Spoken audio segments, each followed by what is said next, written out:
Hi, Dr. Willey here with What Does Your Doctor Look Like Naked? I want to talk quickly about cortisol, your belly, and your brain. Now, I've done some previous podcasts and some previous quick videos on YouTube and written a number of articles on the effect of cortisol on your belly and how it not only propagates it, but expands it quite nicely.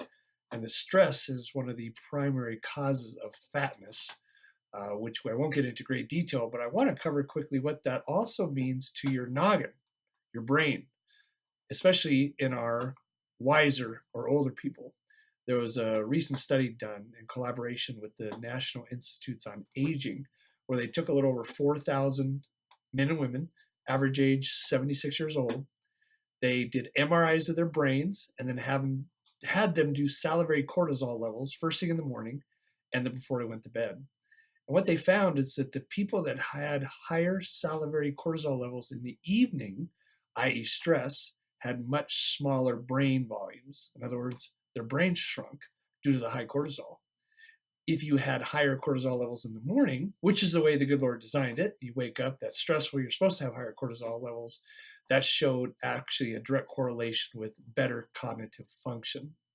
So cortisol not only makes your brain shrink and your belly grow, it causes a lot of havoc and trouble in your body. So how do we control it? I tell people all the time, we can't necessarily control the stressors that cause high cortisol, but we can certainly help with the way the body deals with stress. First and foremost, for those interested, I would have a diurnal salivary cortisol check. Go to your doctor, see if they can run the test, and determine, is it really causing an issue?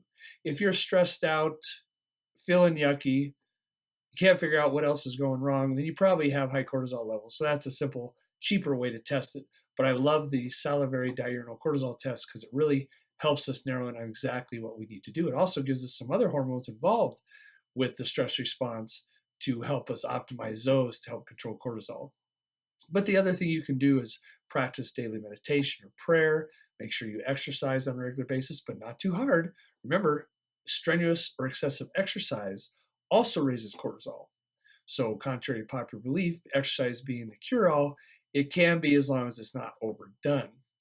Eating proper, avoiding high processed foods, whatnot, all to cause hormonal disruption of your body, which allows cortisol to shrink your brain and grow your belly, is another good idea. Adequate sleep, obviously, and then some supplements such as Relora, holy basil, L-theanine.